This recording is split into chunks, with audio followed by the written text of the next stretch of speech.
It's just loading. Alrighty, ladies and gentlemen, welcome to our live interview here on Get a Grip, partnered with Auto Racing Digest as well, Sports Illustrated's Auto Racing Digest. It's a beautiful Wednesday here in Florida. It was raining, it was thunderstorming yesterday.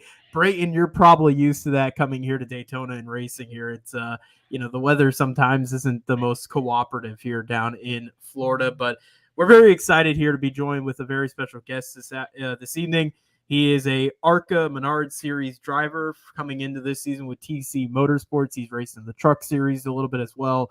He's had a very young up-and-coming career here in the NASCAR world. Mr. Brayton Laster. Brayton, thanks so much for taking some time, man, to talk, and excited to have you on, man. Yeah, I'm gonna tell you, I am this excited to be here. So, yeah, man, I always enjoy coming on, chatting with people and getting to tell my story. So I'm looking forward to this. Absolutely, man. And we can't forget, by the way, the pizza man. I mean, I think we got to begin off with that nickname. I mean, where did that nickname come about, man? Like the pizza man. That's a pretty fun one. That's one of my favorite nicknames I've heard in NASCAR, I have to say.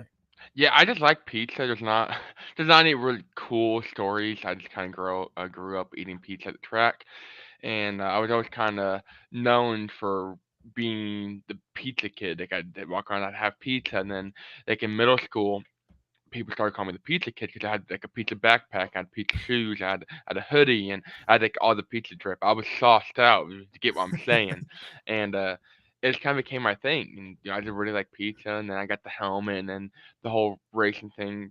Excuse me. And like at first it's kind of like a personal life thing, and then it moved into the racing life with the helmet, and now it's just like pizza. I mean, I got this lovely cup here, I got hats, I got stickers, I've got like stickers and Oh like man, I've got like my namer has pizza on it. So I like pizza and that's all there is to it really. It's I nothing love really cool. I love the stickers, man. I'm gonna have to pick up one of those stickers. They're Those are available at okay. braytonlaster.com/shop. Oh man, I might have to pick one up. Those things are sweet, but I guess kind of sticking with pizza. What's your favorite pizza? What's your go to usually? I'm just a general pepperoni guy, and I have trouble finding a bad pizza. So I mean, I'll eat it from anywhere. I mean, I prefer quick, easy, like a Casey's or a Papa John's or something like that. We can just go in and get out. Those pizzas are pretty good too. Uh, so I mean, I haven't had a bad pizza from anywhere, but I'm just always a pepperoni guy. Uh, you've been to a lot of tracks. You've raced all over the place. I mean, is there a track or an area where like, man, that pizza was pretty good in that city? Like that was a good slice of pizza. Talladega and like down south, they have something a train called Mellow Mushroom. It's like all down in the Yes. south, and I don't think we have it up here in Indiana. And it is fantastic. I mean, easily top five on my pizza list, and we don't get it very often up here. But I always look forward to hitting a Mellow Mushroom whenever we come across one. I gotta ask also too. Keep it on the pizza topic before we get into some racing stuff. Dave Portnoy, what are your thoughts on Portnoy and his pizzing at it? He's You think living you've the ate dream. more? I mean, he's living the dream, honestly. I wish I could get paid to go around and eat pizza. Like that would be the dream career for me, it, honestly. if Dave Portnoy is listening, we got to get him to sponsor your car for a race. That would be the most like 100%. amazing collab. Like I would be so on board with that, it wouldn't even be funny. I love it. I love it. Well, we will. I'll tag Portnoy in this clip, and we'll send it out to him. We'll see where this goes. So hopefully something comes out of it. Also, for our fans who are listening to us here on YouTube and also on Twitter, definitely comment in. We got some comments here coming in throughout the chat. First comment coming in from Wolf Gaming Network. Lack of pizza suit. Come on, Brayton. You know Sorry. better. Sorry, man. And we actually got a question from Aaron. I believe it's Din, if I'm not mistaken. Brayton, who's your favorite NASCAR Cup driver? Big Chris Buescher guy. Okay. I'm a big Chris Buescher guy. I love Prosper, Texas. Never been there, but big fan of Prosper, Texas, and its 30,000 residents. I love it. I love it. I love it. We'll get through the questions here throughout the night. We'll definitely keep up with that and answer all the fan questions that we got coming here on YouTube and also on Twitter as well.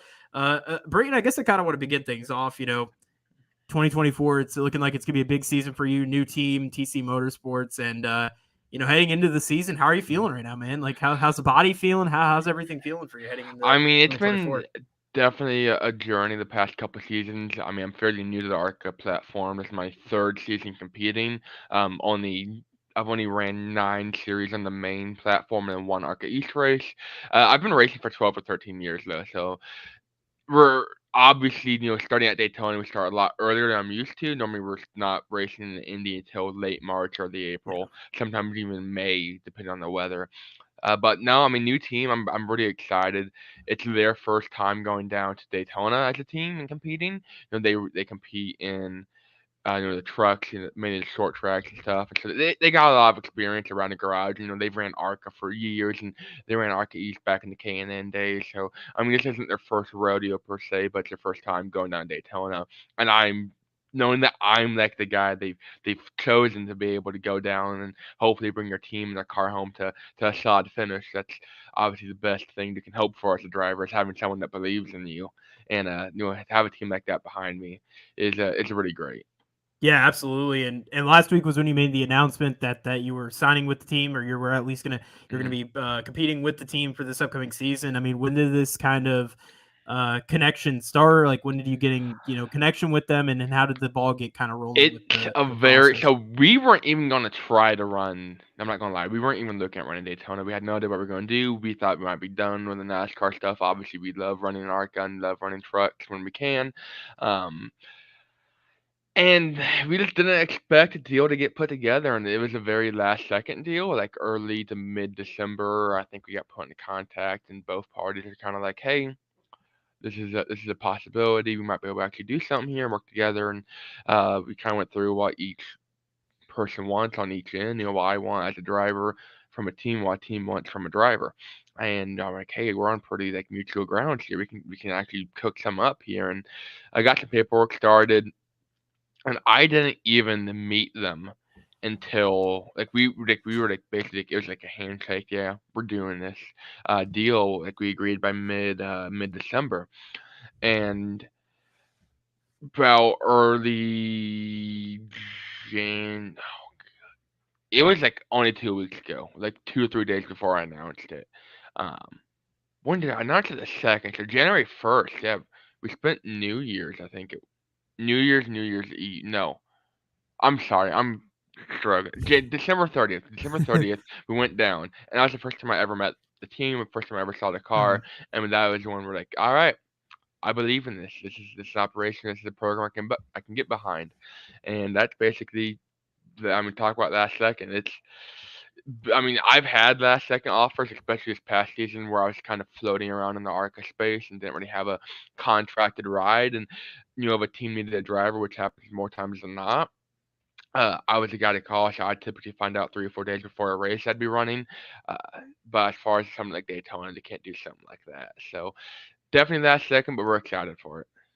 Talking about TC Motorsports, you mentioned kind of their, um, you know, prior experience, and they're a team that has been involved with NASCAR for quite a while now. And for you being a younger driver and still kind of coming up through the ranks, how beneficial is it to be able to, and even working with Ream Brothers in the Truck Series as well for a race in Knoxville? I mean, to work with some of these teams who have a lot of experience, who have been in the Cup or in NASCAR and have competed in these top levels and top series, how beneficial is it as a younger driver to be able to kind of gain experience like that knowledge and Hmm. learn from these people who have really been in the business for a while? I mean, it's a whole new world than what I'm used to. I grew up racing like short track locally around Mhm. Indianapolis and mainly figure eight racing. Like that's a huge part of my background. There's not another driver in NASCAR since Benny Parsons that comes from a figure eight racing background, or Phil Parsons. The Parsons brothers ran figure eight up in Michigan for years, but there's been no other driver since them that come from like the same background. And I run dirt late models quite a bit too around the Midwest and Indy and all of that. And it's a very unique path. It's definitely the road less taken, and being just introduced to this world at rapid rate we were, I mean, we were clueless. I'm not gonna lie. We definitely made a lot of mistakes along the way. A lot of early mistakes. We just didn't really know any better, and obviously, knowing now looking back, like, hey, I definitely could have done that different. We could have done this different. So it's definitely, I say definitely a lot, but it's been a journey. But being able to get hooked up with such good people, the Ring brothers. I mean, they were awesome. And, Josh Rayum and I call him Rayum brothers. I'm sorry, but Josh was like from the get go, like super down to earth, super chill guy. Took us in with open arms. Let me make my truck debut from at Knoxville, and I rewarded him by bringing a truck home in one piece at a dirt race where almost nobody else did. So that was pretty sweet. We started out my ARCA career with Mullins for the first couple of races, and they were kind of my launching point. And those guys all there kind of helped me get my foot in the door in this world of professional motorsports, and now hopefully we're here to stay is the plan. I love it. I love it. I want to get into some of the comments. We got a lot of comments coming in here, and a couple questions for you too, Brayton. So we're gonna try to get into these here throughout the night. Hopefully, we'll be able to get into most of them. We got a. Let me. I hope I say these names right. I'm gonna botch so many of these probably. Exene Suno. I really hope I said this correctly. What do you think about one day moving to the Cup Series? I mean, it's such a hard ecosystem to try and make it. I mean, you have realistically only three, two-ish spots in the cup level that are technically like merit based, where it's someone not bringing money in, and at least have these full-time competitive-ish like mid-pack rides. And there's just so many easier options for someone that his dad or her dad works at a Fortune 500 company, or they have a contact here, their uncle works here, their aunt or grandma owns this company, and she's the president of a state tourism department or something like that. Not calling out another driver, but calling out another driver, and um, stuff like that. I don't have that easy access to just go get 6, 7 figures and blank check basically go racing. I'm limited really on my budget, and it's hard to prove myself in ARCA even when we got teams spending 5, 6, 7 times as much as other teams, and sometimes even a bigger gap than that. And like people, I don't think realize most of these small family teams are running 15, 20, 25-year-old chassis, and there's one team in particular that's running like the 2021 Kyle Busch Kansas winning Cup chassis. Yeah. Like the difference in technology there is just significant. It's hard to compete Yep. against that, and hard to try to establish myself as a talent, I guess. Now, if I can go out and compete head to head with those guys and that less equipment, then obviously, people are gonna look at me like, "Hey, this kid's not half bad." But it's hard to make it. I'm not gonna lie, and if I can ever make one single cup start, I will definitely be happy. Yeah, do you think that the business has been really the toughest part? I mean, to see the business the way it's really evolved and the way things are nowadays in the landscape of NASCAR and honestly in racing in general, do you think that has become a bigger challenge, especially for you younger drivers and for drivers who are really just trying to get into the sport and kind of get into, even if it's just an ARCA series or, Mhm. one of these other feeder series? Do you think that has become the biggest challenge now that drivers are facing nowadays to get into a series like NASCAR? Oh, 100%. I mean, do you look at ARCA and there's some, I'm not gonna name names, but there's some drivers out there that have been racing for less than a year and a half. Like they go out there and their dad or their mom buys them a legend car and they race legends for half a season. They wrecked in that a lot, so they said, "Screw it, I'm gonna move to late models," and they race late models for that other half a season. Next thing you know, they're gonna go ARCA racing. Mhm. And that's why people talk about like the discipline and how these drivers just keep wrecking, tearing stuff up. And I mean, you're seeing. I'm not calling out just ARCA alone. I'm calling out Yeah. trucks and everything else. You have all these young drivers coming up, and I just think they don't know what goes into it. I mean, they're not at the shop weekend. They didn't have to sit here and rebuild a late model or a Mhm. stock car, a street stock they wrecked because they were driving like a douche and wrecked somebody because they were a pissed off teenager, and now they gotta spend a week and a half repairing their stuff. For me, a lot of time, if I wrecked a car, if I tore something up with a car, I wasn't racing for a couple weeks Yeah. because we didn't have the money to fix it. We didn't have the Yeah. parts to fix it. Like if I tore up a door on my our dirt cars, if I bent a door in, we didn't have 3 doors up in the tread to go replace it. I'm sitting there, I'm taking a door off, I'm hammering it out and hoping we can get it straight for the feature. And I feel like that's why a lot of these kids are missing their parents or someone gives them, hey, go show up to the team shop, get fitted, and they go to the team shop, they sit there for a couple hours, and then they go and show up on race day, and that's all they do. They just keep showing up on race day. They're not there week in and week out. And I mean, I do a lot. I have a lot of friends that run Indy Lights around here, and I mean, some of them, their parents are just like paying for them to be here, and they just play Fortnite all day. They go work out, and then I mean they go to the shop once every couple weeks when needed. I mean they don't even do media stuff like oh I don't need social media. I mean I can play Fortnite. I'm like just seeing that stuff. It's like, and Yeah. you wonder why the younger generation gets such a bad rep because they're not one having to even worry about the cost of what the stuff is going to Yep. pay because they. I mean that's like every time I make a move, every time I make a pass, I'm like if this pass goes wrong, how much is it going to cost me? Yeah. Yeah. Like I think about that all of the time, like especially in ARCA when it's not even my own equipment. Like I know the effort and the work that goes into getting these cars ready. I know like those bodies are expensive. Even like a quarter panel can be a couple grand, especially if you want to like, get it mounted up right, or like with a super speedway body especially. I mean you're talking stupid money, and I don't want to be that guy that's known as, hey, he might bring this much money in sponsorship, but he's going to tear up twice as much. I don't like being that guy. Yeah. Yeah, no, for sure, definitely. I mean, yeah, definitely, it's definitely different nowadays with the way NASCAR is. So I completely understand. We got some more comments here. A lot of comments coming through, so we'll try to get to them here. Dawson Allen coming in. Oh boy, another Brayton Laster interview. Also responding. This is epic. We got some creamy Mike. I need to. Is this something to do with you, Brayton? I No, gotta. I've no Okay. idea what I Okay. can't say, man. I've no idea what creamy Mike is. I'm Okay, sorry. we had a few people in here commenting that, so I just want to make sure it's not a nickname or some other sort of thing. So we have another comment here coming in from Aaron Din asking about the blue number 31 diecast to the right of you. So that this is a custom diecast made by a Lively M42. He's on Instagram and Twitter, I believe, and Discord.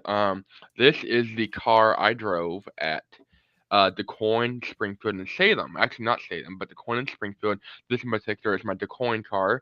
These, I was the team. You want to talk about low budget? This chassis, I believe, is like a late '90s Cup chassis.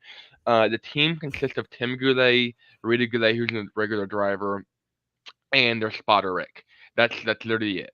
Like they don't have any crew guys. They don't have anyone really helping. I mean, they have some people helping, but they they don't really have a whole lot of help or even a budget. Like Rita's a cop down there in North Carolina, and Tim kind of helps out teams. I mean, they don't have a huge budget, and they just wanted someone to come in with a dirt background and run the two ARCA dirt races for them. And I have a 164 of it right here. You can Oh, that's get up and awesome. see. Um, and with my dirt background, we were able to score two top tens, and this arguably one of the lowest budget teams I'd say on the ARCA platform. And you know, they aren't as fortunate. I hate to say it in ARCA as other teams, but they make it work, and that's one thing I like about them. They're hard working, and so they went from a team with zero top tens in ARCA. I think they had one ARCA East top ten. To I got them two in a row in the dirt races, and then we went to Salem at the end of the season, the second last race of the season. I got them a third top ten in a row, and those were my three first ever top tens in ARCA. So we ended up 2023 on a strong note there. So look, I don't know what Dawson Allen's saying about the creamy Mike man, but I don't know who creamy Mike is. All right. Dawson, man, you're Well, like, I don't know, man. we'll keep it under the files, if you will. We'll keep it in the file cabinet there. I'm You know sorry, you. Dawson. You're losing it, dog. Like, This is also responding. You better not lie. So I don't know. There must be something there. We will save that for another time and another date. You're going forward. I kind of want to talk about your upbringing. You kind of mentioned your dirt background and your figure eight background. You grew up in Indiana, so obviously, Indiana. I mean, that there's no other state bigger in racing. You got the Indy 500 there. You got other tracks as well in Indiana. So for you, what was that kind of upbringing in mhm. motorsports? Who got you into motorsports? Like, where did this passion for being behind the wheel and steering these cars really come about? Yeah, it started at a really young age, and see, that's something else going back on when we talked about the generation of drivers. A lot of these drivers, like, I don't want to say it, but a lot of short tracks nowadays aren't really rednecks. It's a bunch of people just kind of blowing money. I mean, these are like really nice facilities. I'm not dogging them at all. Like, I love a Yeah, nice yeah. racetrack. I love when like I don't have to like clean the toilet seat before I go poop at a racetrack. And then again, I shouldn't even be pooping at a racetrack, but it happens sometimes. All right, like you sit there in these grassroots tracks. I'm talking like your grassroots. I mean, the guys out here that have had the same street stock on like they have a Monte Carlo that's an actual a stock Monte Carlo that's tore out 35 years ago and they're still racing stuff like that. That's basically like the atmosphere I grew up in, and that I feel like is what made me kind of the driver I am today. But my dad, so the track is the Indianapolis Speedrome, and I'm not gonna lie, it's a top-notch facility, great facility. I mean, top of the line everything. It's just like the drivers though, that whole atmosphere. I mean, these are guys that they do it passionately. I mean, they blow every single dime they have, and it's because they're passionate about it. It's not like they have a ton of spare money out here. I mean, these guys struggle to pay rent, but hey, they got a good race car. Like that's what they care about. They care about race cars, and that whole atmosphere is pretty awesome. But my dad grew up too at a young age. Going out and watching races, and then knew as he got in his late teens, started helping out some teams here and there, and traveled around a little bit. And he started racing himself in the late '90s, early 2000s, just like locally. And that's basically how where I started. You know, I was 8 years old, and I ran go karts for a couple of years at the track. And then when I was 12 years old, I made my first move into full size stock cars. At 12-year old, I was racing against like 40, 50, 60-year old guys, and I got my butt threatened a lot. I'm not gonna lie. And I mean, it was a really good atmosphere, great opportunity.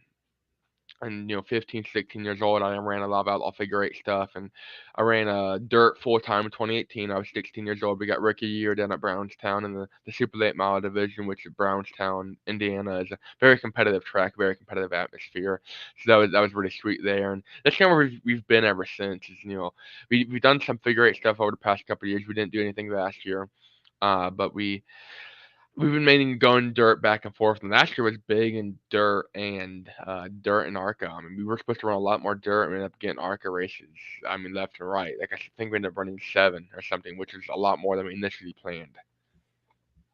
You kind of speaking about your background and talking about you growing up in Indiana. I mean, and talking about the competition that's over there. How much of an advantage do you think that is for a driver like yourself? Obviously, everybody comes from different roots and different Mhm. upbringings, and they come from different parts of the world, obviously. But like to be able to grow up in a state that, fortunately enough, has a huge cult following for racing. How much of an advantage was that for you as a driver to be able to go up against competition who also had that same passion in racing and love for racing? Yeah, I feel like that's what drives me. I mean, I've been around competition just naturally my whole life, Mm-hmm. and not just on the track, but off the track. Trying to find sponsors in Indiana is so competitive, especially around Central Indiana. You get every IndyCar team and their mother trying to find sponsors. You got every Indy Lights team. You got sports cars teams are huge. I didn't even realize that. You go out to Brownsburg. I mean, about every other block is 4 sports car shops with Yep. a Miata or a BMW or a Porsche sitting in there, and the whole atmosphere is just so competitive, and it's do or don't. I mean, it's survival of the fittest, and it really is at every level. And I feel like that's kind of what drives me to be the best I can on and off the track, and try to make the most of every opportunity I get. And especially the background of figure eight racing, that I feel like helps one with my social media and my story. It's a very unique story, very unusual story. You've had a lot of guys come up from dirt and different aspects of dirt and make it to NASCAR, but not very many people come from the figure eight world. And I feel like it helps on track too with the Yeah. super speedway stuff, having to avoid wrecks left and right. And so. No, absolutely. Yeah, no, yeah, absolutely. The figure eight stuff. I mean, I've watched figure eight racing. Fortunately, I'm not too far away from the Freedom Factory and seeing the figure eight racing that even happens over there. It's pretty exciting Which stuff, we're and actually going. I will not be competing, really but the okay. Outlaw cars are having like a 4 race series, and that's the opening race in a couple weeks actually. That's awesome. That's So really cool. I did a not lot of know our that. guys are looking forward to that. I'm gonna have to keep up to date with that then when it comes into town. I, for fans who are maybe the casual fan, they may they may not know about ARCA. ARCA is a Hmm. series that I feel like doesn't get enough love. It doesn't get enough attention. It does. It is on TVs. It's on FS1 and Fox and all that. So it definitely has the TV station and the TV partners that they broadcast you guys out to, but it doesn't get as much love as some of the Hmm. top series in the sport. So for you, um, can you explain to the casual fan kind of how ARCA works and then kind of I don't, maybe not the ins and outs of it, but just kind of a brief explanation of what ARCA is, because not everybody knows what ARCA is. Yeah, Arca used to kind of be its own standalone series. I mean, it was people called it the Poor Man's Cup series for a long time. And it wasn't really a feeder series. It's kind of where you went. I mean, the cars used to be almost identical, minus the spoiler, this and that.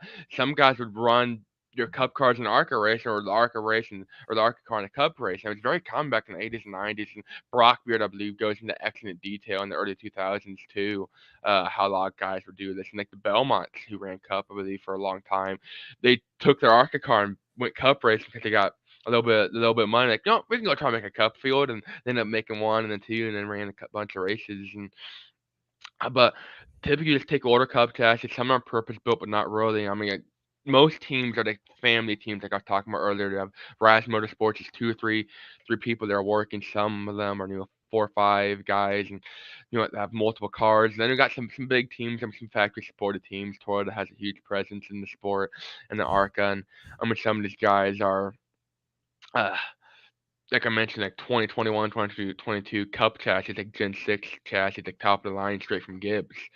So it's kind of hard to compete against those, but it used to be back in the day, it was ABC, it was ARCA Bush Cup, and that was the platform you went. Now it's kind of Mm, a lot of people look at it as below trucks, and then the way like the cookie crumble is Left Cup, yeah. Xfinity Truck, and then these are big three national series. Then regional, you got Yep. ARCA, and then Yep. ARCA East, which ARCA East is like only short tracks, 7, 8 race, different points, everything.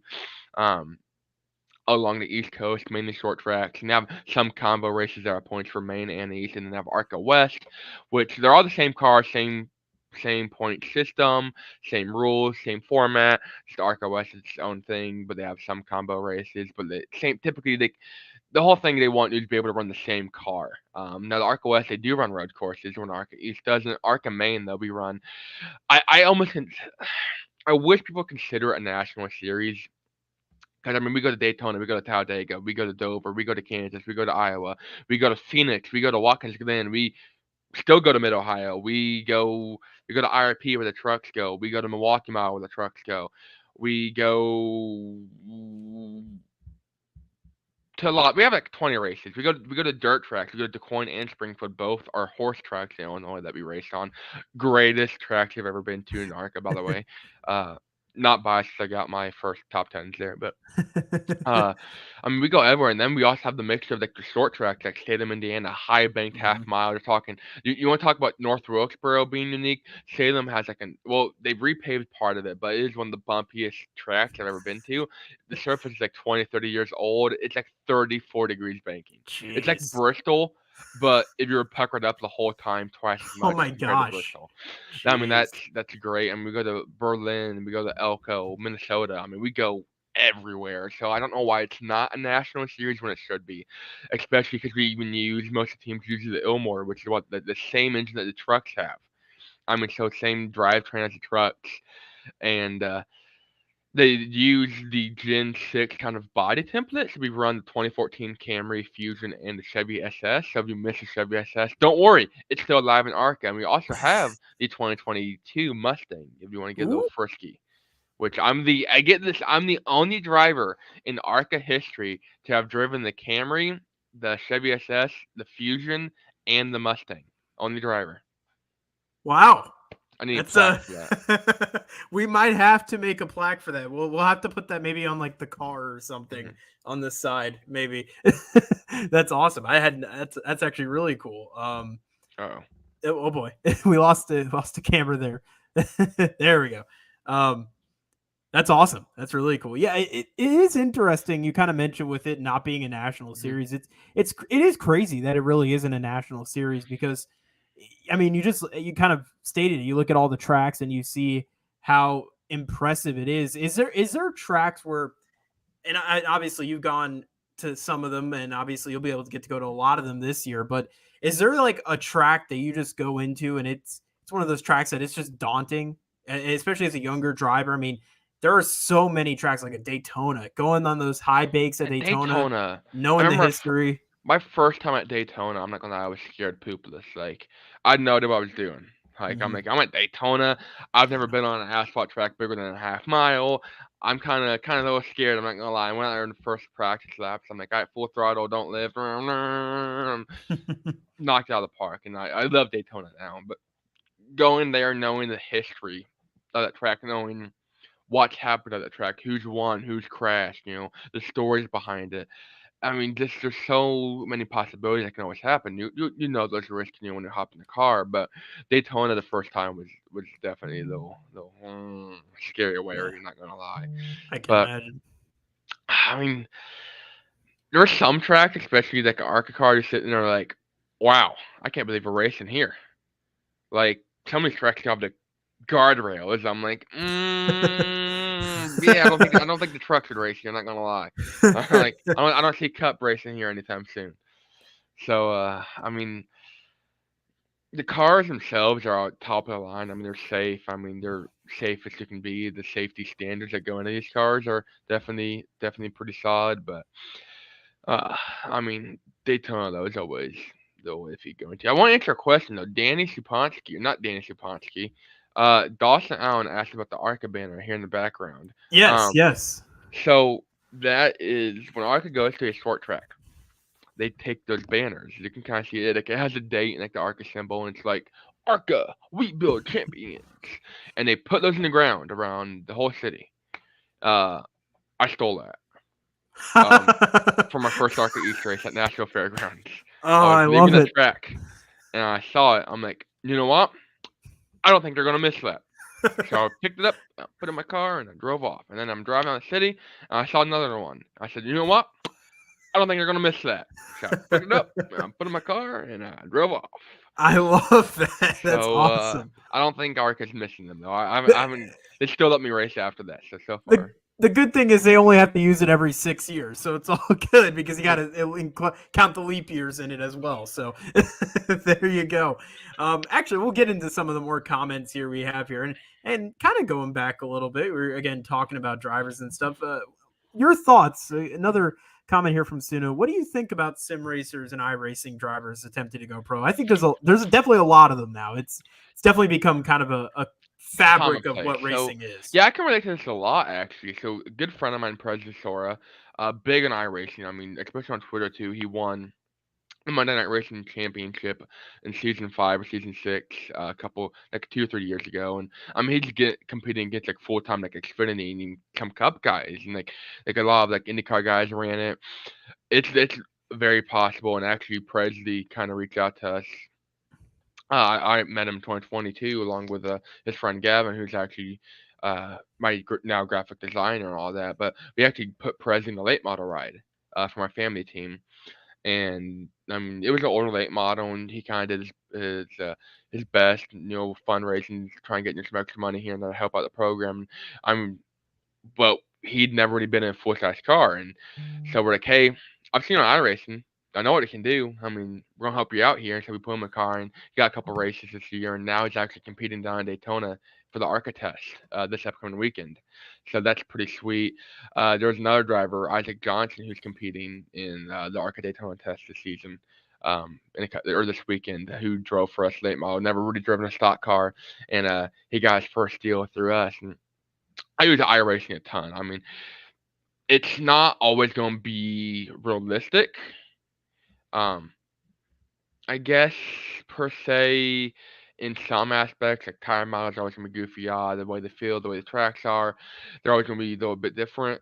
But like Iowa was a big track. First time I ever went to Iowa, I practice for about 10 to 12 hours on the sim. I knew I had a driving coach help me out here, and I mainly use it. Hey, where are the bumps at? Where's the braking points at? Good turning points. What can I learn before I even leave my house to go to the track? And that's a big aspect of use. I try to learn and take in as much information what the track's going to be like, what it's going to feel like, get visual cues before I even get to the track. Yeah,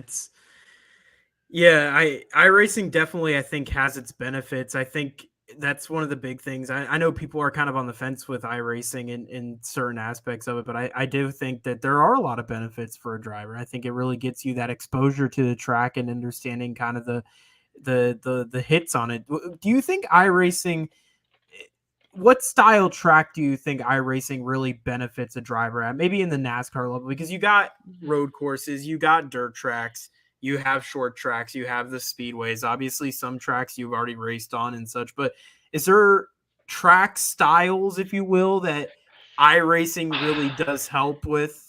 I've always had success to kind of the short track to intermediate track, like Iowa, IRP, stuff like Mhm. that. Those tracks are that kind of not exactly a short track, but they're not intermediate track. They're very unique. Uh, you know, like especially IRP, where you have to run on the top because the top's the preferred line. And I've never raced out there in anything, despite living in Indy my whole life. So Mhm. going out there just learning those visual cues, like I mentioned, those are key. I feel like the success in anything in Iowa was like learn. I was in a definitely a low tier car. It was a weird situation. The driver backed out for another team. Team needed owner's points. They called me in, and I was the glamour girl for the week. And then basically my job was just bring in car home in one piece. Go for owner's points, do what I can, but just don't wreck the car. So it's kind of hey, here's a car, do your best. I was like, okay, and I actually qualified my best of 13th there, and actually beat two of my teammates in qualifying, which I wasn't supposed to do. So gotta like that. Yeah, definitely. No, it's probably, I was going to say, that's probably one thing too, especially in racing when you're able to go up against your teammate. That's got to be so much fun. Like, I know you see it a lot, especially even in the Cup Series with when you see guys battling against each other. And obviously, sometimes it goes in some teammates' ways, other times it doesn't. But to be able to have like a teammate next to you and to work with them and to kind of battle against them sometimes it's that's got to be pretty fun as a driver to just to be able Mhm. to have not only that competitive driver next to you also competing for a race win or whatever the case may be, or a top 10 top 5 whatever it may be, but also to be able to that has to be something pretty cool as a driver to be able to have that, because that you're going to try to race them cleanly but also race them competitively as well. Mhm. Yeah, and Zachary Tink was a great example of that. So Zachary's from Speedway, Indiana, and I didn't really know him until about 2018, 2019-ish. But we would commonly like run into each other at the tracks because he'd be racing not the speed room, but he'd be racing like the A Mhm. models, and I'd be at the track hanging out. And now he runs full time, or he did last year full time ARCA East for Andy Hillenberg and Fast Track, who I ran quite a few races with, and that's actually how I got my connection with Fast Track Racing. Andy Hillenberg was through Zachary Tinkle. I went down and kind of helped him out, helped the team out. Just kind of there to support him as a friend, and that's how I got the driving gig because Andy knew I knew a race in ARCA, and Andy and my dad actually went to high school together, but they didn't really know each other. They didn't really talk or anything. But kind of weird coincidence. And but Andy saw me and they were there, just kind of supporting Zachary, and he's like, "Hey, Brayton, I'm gonna need you to drive next week if you're available." I'm like, "What? Me? Drive? Me? Drive? All right, I'll be there." And that's kind of how that deal got started. I love it. I love it. We got a comment coming in. And kind of funny. I was gonna actually ask this with this question. So Wolf Gaming Network asking, how does it feel to be racing SVG and Marco and possibly Marco Andretti at Daytona? And that's kind of what I was gonna ask in my next question is, seeing the competitive drivers that are coming in and then to have a guy like SVG who just kind of took over the NASCAR world last year, if you will, and especially during the summer months with his win at Chicago, and then maybe even having Marco as well, another very famous name. I mean, everybody knows that Andretti name. I mean, to have those guys racing in ARCA, I mean, what does that do to you as a driver? Like, what does that put on you as a driver I seeing those love it names? personally because I can sit here and go as sponsors and say, hey, last year's race got 846,000 live viewers, which Hmm. Daytona last year did get 846,000 live viewers. And the hype building around it is like already like through the roof compared to where we were at last year. Yeah. So honestly, like you can go to sponsors and be like, hey, last year was here. We're expecting a lot more because these guys are, competing. These guys are involved. These guys are active in it. And I feel like that'll help out a lot while also going on track. My girlfriend likes to say that Shane Van Gisbergen found out that I was there, so she would be there, and that's why Shane Van Gisbergen's going there to meet my girlfriend. So honestly, that might be one of the toughest ones I ever heard. Um, but it is what it is. I love the reasoning. We're gonna go with that. That's gonna be the reasoning why he's coming to race at Daytona. That's fantastic. Yeah, it's gonna be interesting, man, to see SVG out there. I mean, to have a guy Mhm. who's got that extensive of a background and especially even Marco as well. I mean, what does that even signal about the series and like having those? Obviously, I know SVG kind of is required to do it Mhm. because of everything that he's doing with Xfinity, but to still have a guy like SVG racing in ARCA and even Marco, like Marco, I don't think he's not required to do it. He's doing it for the sake of he enjoys racing. I mean, to have those two guys in this series, what does that signal to people Mhm. about ARCA and about what the future holds for this series? The fact that it's being viewed more as a legitimate stepping stone, and it's been more prevalent in the past couple of years for drivers moving to trucks. Mm-hmm. So that from So a lot of people don't know. It's a little behind the scenes here. It's not like it's confidential.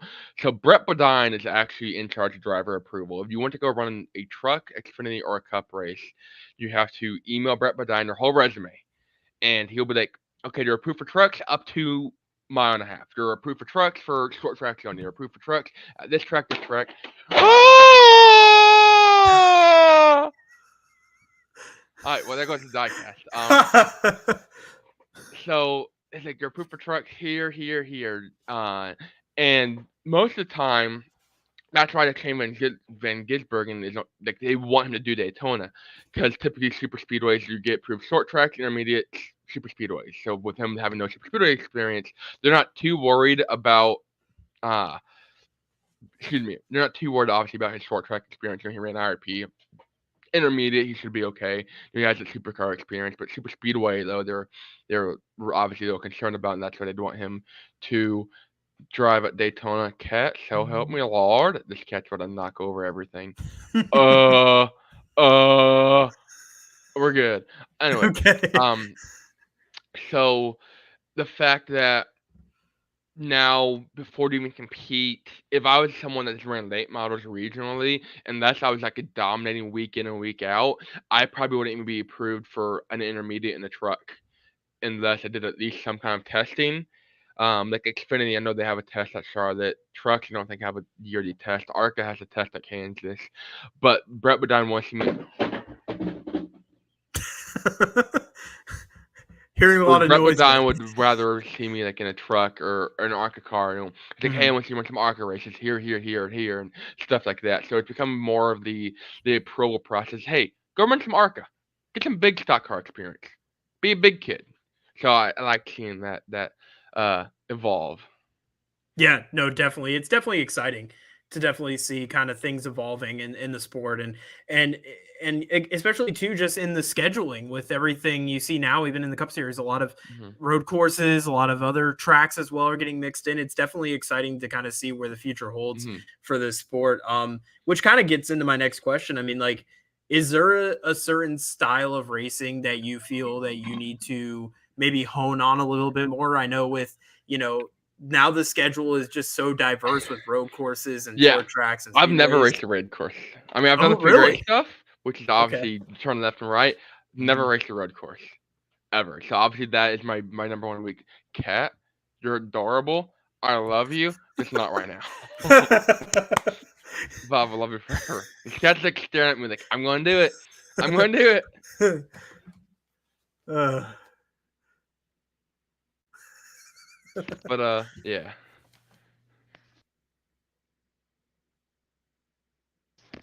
But yeah, we're good. Okay. What do you think the biggest thing though that you need to improve on with your road course racing? What do you I need to think is run the it. I biggest thing? can't tell you what's bad about my road course racing Fair because enough. I haven't. Fair I enough. don't even know where to start. I can be the next Max Verstappen, which is a tough one because my girlfriend would rather marry Max Verstappen than me probably. But like, I feel like I can be the next Max Verstappen. This is gonna get clipped, put on Twitter, and my career's gonna be canceled. But yeah. Fair enough. Fair enough. Um, we got a few questions coming in. Let's go to the comments here real quick. We want to get back to our comments, and really do appreciate everybody commenting in. This has been awesome. We've had really great stuff coming in and some funny stuff as well. I've tried to keep my composure a little bit, Brayton, so I apologize if I've laughed a few times. I've No, had no, some. it's been arguably a great It's been show. a fantastic I've had show. a great time. Absolutely, man. It's been a blast. We do got a question here again from Suno again coming in. It's kind of an interesting one. Hmm. What is your personal opinion on Kyle Busch? He's saying you don't have to answer it. Some people wouldn't like the answer you may give, but what do you think about him? I'm gonna phone a friend. I'm gonna phone my girlfriend here, Miss Shelby. What's your opinion on Kyle Busch? She's blocked by him. Okay, fair enough, fair So I enough. like Kyle Busch. I mean, I'm a fan. I mean, he's a wheelman. Mhm. I mean, definitely great talent. Can drive the wheels off of anything. Brayton Laster's girlfriend though, blocked. Oh boy, oh boy. Uh, Well, that's fair. That's a fair answer. I think we could take it. We could take that. So, um, I want to talk about 2022, man. That was your first chance to drive in the truck series, and got to race at Knoxville in the dirt track there in Tennessee at Knoxville with Ream Brothers, and your first chance getting to be able to be in Hmm. one of the three major NASCAR series that the series or that NASCAR offers. Excuse me. So to be able to get that opportunity, can you talk about how that opportunity came about? I know you mentioned working with Hmm. them and such, but how did that opportunity came out? And then I know it was a dirt race, but Hmm. what was the differences from driving in a truck to driving in like one of your ARCA So cars? at the time, I'd only driven Daytona and Talladega in an ARCA car, and Talladega was like only a couple weeks before that. So that was a weird deal. We had wanted to do the Knoxville truck race, and we didn't really know. We were actually trying to do the Knoxville truck race and the truck race at IRP, which is the opener for the playoffs in 2022, because IRP is my home track, kind of hometown hero, stuff like that. And I only got approved for Knoxville. Go back on the approval process. I only got approved for Knoxville because IRP would be in playoffs. Brett Bodine didn't want me to kill the field. Fair enough. But yeah, so I hadn't really known of Rayon Brothers um, too often, and a good friend of mine, Brad Perez, had actually made his debut for them in or at Coda, I believe, earlier that year.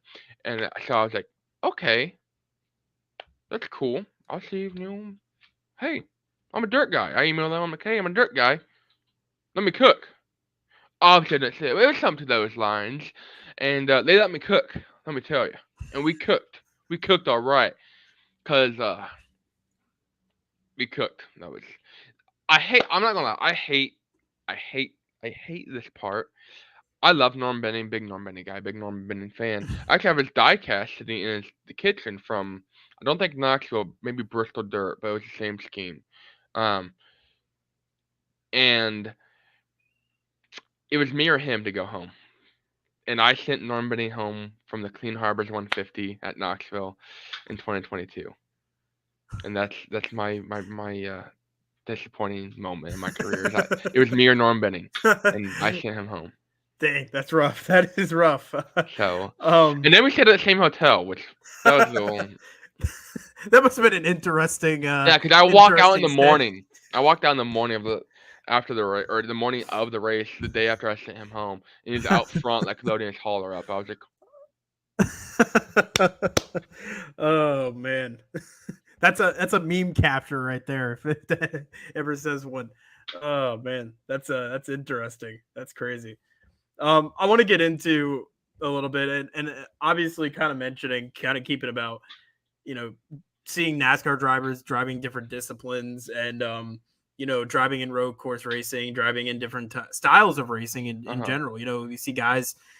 We see NASCAR drivers driving in IndyCar. We see, obviously, with Larson, and we see guys driving in sports car racing. Has there ever been a desire for you to ever race in like an SRO IMSA series or even an Indy Next? Like, has that ever been I something where you would thought about trying it? I'd wheel the piss out of a Miata. I'm not gonna lie. I'd love to drive a Miata. I think it answers the road course question. Obviously, I want to try road course. I'd start out obviously somewhere in a Miata, but you take every opportunity to get in. If a team came with me like, hey, Brayton, if you can fit in this BMW, you can drive it type of thing. I definitely know like, heck yeah, man. And I want to try to get some road course experience. I don't think Indy Next would be great because I'm tall, big. I'm big and tall, and Yeah. I'm like a unit. And actually, like I said, I'm good friends with a lot of like the Indy Next open wheel guys around here. And I could definitely see it in the near future, not the near future, but in the future, making a sports car debut somewhere. This is fun, not anywhere serious. At least a road course debut, but uh, Let you me know. let me let me ask you this, kind of speaking on sports car Mhm. racing, and this is one thing I brought up to other drivers. I brought up to guys who have raced in the Cup Series. I Mhm. brought up to other people as well. We saw the NASCAR Garage 56 entry race this past year, and that Mhm. was kind of unprecedented because of how far the car went and all the technological advances that came with it as well. Would this be something that you could see? Would you be interested in an endurance NASCAR race? Do Oh, you think this 100%. is? You think this is something possible? 100%. 100%. I mean, I would love like a 6 hours of Daytona, just Yes. NASCAR oval style, like Yes. on it. Like Miata, like, I know we're talking about like Miata Martinsville. Sign Hmm. me up, coach. Like Yes. I would love that so much. Yeah, it would be. I've been saying it too, and actually, I've kind of even mentioned your idea, the 6 hours of Daytona. I think it would be a really awesome idea, and especially for maybe a Busch Clash or even an All Star race. I think there's a lot that could be good with it, and also it could give younger drivers like yourself a chance to wheel these Cup cars, or give younger guys a chance to wheel these top cars. Maybe they won't get a chance potentially, and this might be their opportunity. I think it would be a great opportunity for younger drivers to get a chance at Cup Series racing and maybe more of an exhibition style. Honestly, like I feel like that would be like get rid of the Clash. Okay, we're done doing the 80 laps at, or we're not Daytona anymore. We're at the Coliseum. Don't think we could do the 6 hours of the No, dude, Coliseum. I don't know if I'd be game for like 6 hours of Coliseum racing. Now that would three be minutes would be interesting. green, but like yeah. It would. No, I think it'd be pretty sweet, and the whole garage. I could talk about the garage 56 entry. I feel like is just a stepping stone for NASCAR, and like Absolutely. beforehand, a lot of those like Europeans were like, oh, NASCAR, NASCAR, we Hmm. love NASCAR. Like that's what they thought their average like NASCAR driver was, and then they went over there. And I loved watching. I don't watch the race. I watch like highlights, but I Yeah. loved watching social media and like people Yeah. talking about like the pit crews and how they're like units. They're like, oh, they're huge, and like they were like did the pit stop competition, like had a totally different pit style, like format. The way like they had to like still jack up the car and they didn't have like the pneumatic jacks and stuff like that. But compared to like the other teams, they were still just as fast. And they're like Yeah. everyone's like, oh, they're gonna be in the way so much, and like they're like, oh, don't make it 4 hours, it's gonna break. And then we went like 22 hours or something, and then the one thing that broke wasn't even like a NASCAR part. Yeah. Yeah. No, it was definitely exciting to see that car out on track. It was being a sports car fan and also being a NASCAR fan, to see that car on track was really cool, and they picked great drivers for it. And also I was really happy they picked Jordan Taylor as like the coach, like the driver coach. Mhm. He had some great stuff with it. And I mean, how can you not love Rodney Sandstorm, bro? I mean, it's Yeah, like exactly. Yeah. it's hard not to love Jordan. He's a really good dude. So I want to talk a little bit about something you're doing and you're offering to fans, and I think this is really cool. And I've actually reached out to you about potentially even buying myself a spot on the car.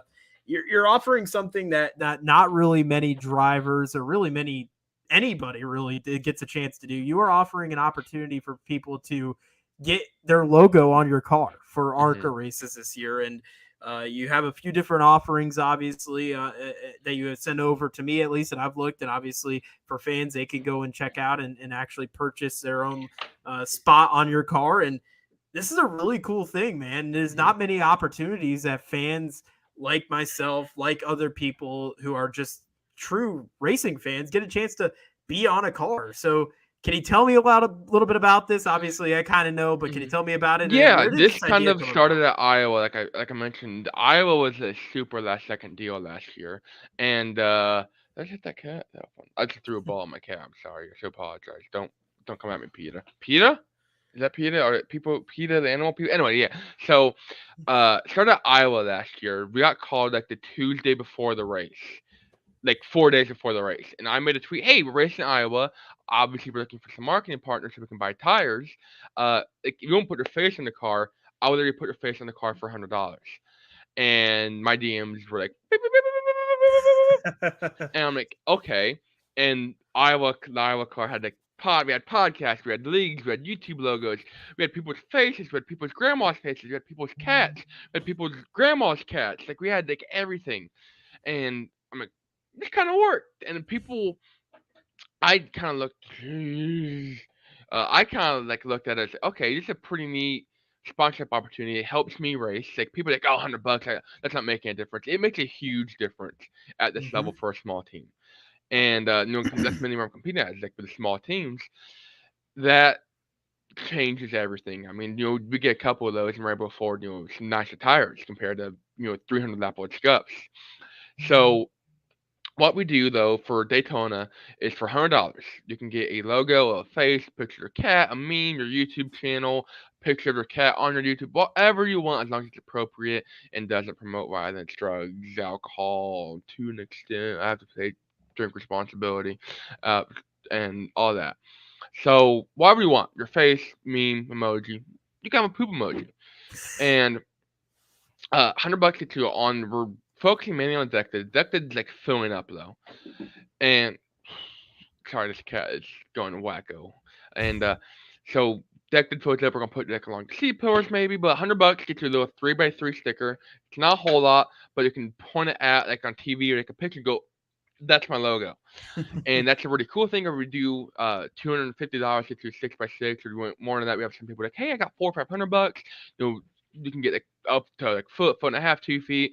We have quarter panels available for just a couple grand and stuff like that. So I mean, we have some really great deals for people to get noticed on or at Daytona, which is biggest race year. Like I mentioned, 146,000 live viewers last year, and we're expecting a heck of a lot more than that this year. So, um, sorry, no, my cat is No, like you're trying good. to steal the show here. Um, but yeah, and it's just a really really unique opportunity though for people that otherwise like some people never think they have an opportunity to be on a race car, let alone at Daytona. Such a historic facility. My cat just stole a bag of chips. Where did you find it? Anyways, so it's cat here. No, hey, this cat wants to be a part of the show. We're gonna make this cat a part of the show. Come here, Ellie Here we Smelly. go. Come here, Ellie Smelly. Do you want to be on the show? You're gonna be on the show, all right? Oh man, Oh I yes, love. yes. So this cat will also be riding on board Let's my go. Daytona car because he did not pay me $100. But yeah, Will he ever get a hood, like a hood sponsor? Maybe a big picture of him well on the the hood. cat. Yeah, the cat. Yeah, no, the cat's not getting the hood sponsor. I promise you. Oh, okay. I was Yeah, gonna no, say no cat hood we sponsor. we got we got to get maybe a hood graphic for the cat. And this is the cat's brother. This cat behaves. This cat isn't trying to ruin the show. We love the cat. I want to get to some. We got a couple more comments here coming in. Got some good cat stuff here coming through. Great stuff, by the way, from our commenters. We got some good ones though here. Let me go here to this one here real quick. We got Wolf Gaming Network again asking, do you have a weird pre-race tradition? I like listening to music. I don't do anything weird or goofy. I will say I have a great driver intro thing. It's on my Twitter, it's on my TikTok. I pull away pants. I will pull away my pants. But I'm a big Taylor Swift guy. I'm not Okay. gonna lie. Okay. Do you also like? Well, I know in the comment it says also, do you like "As It Was" by Harry Styles? um, so this is a great question. Dawson knows this. Dawson's been memeing all night. So I had a pretty bad Talladega wreck last year, or in 2022, like I talked about Mm-hmm. earlier, I think. Um, You know, like you have like the songs that just give you PTSD. Yep. So super studio racing can be really boring at times. And when I was sitting here, when I was sitting here listening to, or I was driving at Talladega last year, like that 48, I was kind of bored. We're too wide, and I basically got spun around. I got left hooked, and I went through the infield. I had a car fly over me, and it hit me head on and flew over me. And at the time in my head, I was like thinking about like As It Was by Harry Styles. So I'm sitting there singing to myself. I'm like we're driving 190 miles an hour. I'm like, it's not the same as it was. I'm sitting there rocking out, and I'm like the go home, get a headlight beam, and then I just get turned at like 185 miles an hour, and I Jeez. go spinning, and car flies over me. So now I'll be like walking Target, and I'll hear the, and I'll be like, oh, I was like freeze. It's like the what is it called? It's like the Ricky Bobby scene where he's flying through the air. He's like, I'm flying through the air, and it's not Yeah. good. It's like one of those incidents. Talking about that crash, I remember actually watching that race too. Funny enough, and talking about that crash, man, like you mentioned, like what's going through your mind, but like after like the dust settles and like you get out of the car, I mean, like what's kind of like your overall reaction of just like kind of reacting to what happened. I mean, like those type of wrecks, man, they don't happen. Luckily, they don't. I mean, they happen more often than Mhm. not. But I mean, it's got to be a kind of a Well, what just I had happened. the in-car camera too, and that's why I Mhm, became like big. Like I mhm, don't say, but not that I'm huge.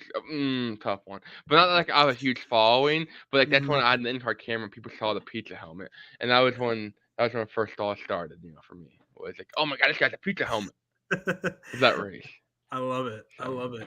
I want to go into kind of well actually we'll get to some more here comments here as we do have some good ones here. Benjamin Smith had some good ones earlier asking what's your goal for 2024 in terms of number of races in ARCA or truck race NASCAR truck races. I think a lot of people always want to know this, but what do you got? So I won't lie. Right now, talking about the approval process, it's a pain in the butt to get approved without running trucks. But the budget just isn't really there to run truck races. Right now, I'm approved for everything under a mile and a half. So I was actually going through the schedule today. There's about 9 races.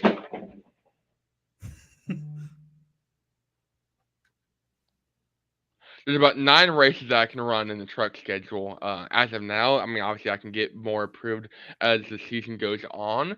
But right now, that's limited to like Martinsville, Bristol, Gateway, Richmond, some road courses. Maybe technically those don't count, so we can run road courses. We get the funding, and then ARCA.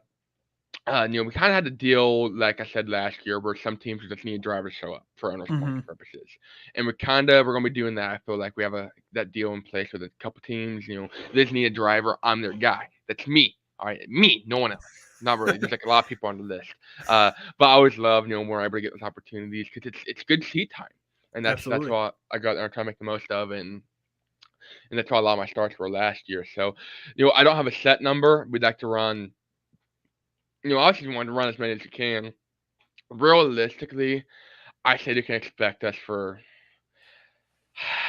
3, 5 ARCA races and a handful of truck races. Ideally, I'd love to run the full 20 race schedule.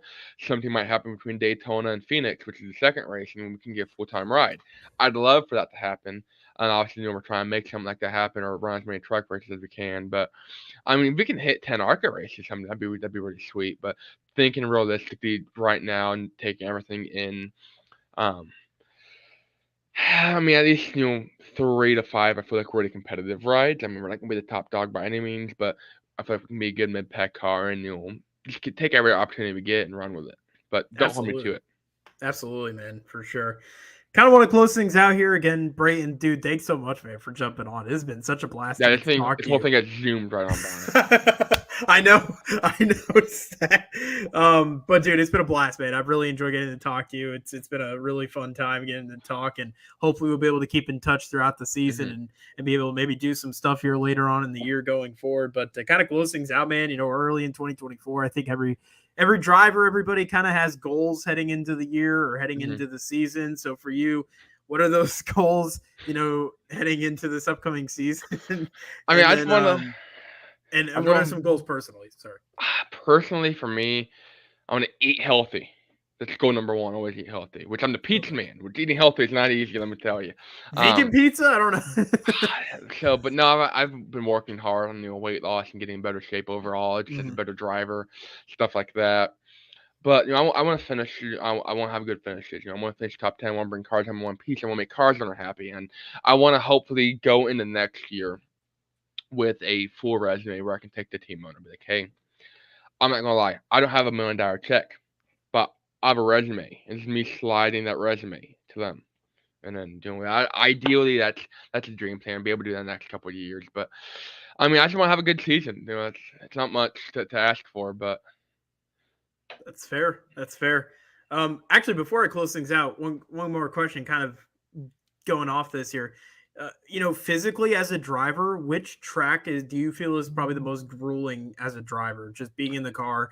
I know Daytona gets hot, but like, what track is probably the most grueling as a driver? so Springfield this year was terrible because you're in Illinois in like September. It's like 125 degrees. There's no wind because all you have is cornfields.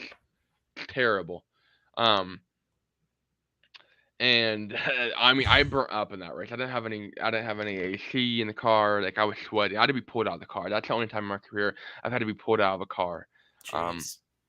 like it was rough. Like some of my crew guys got sick. It just wasn't great.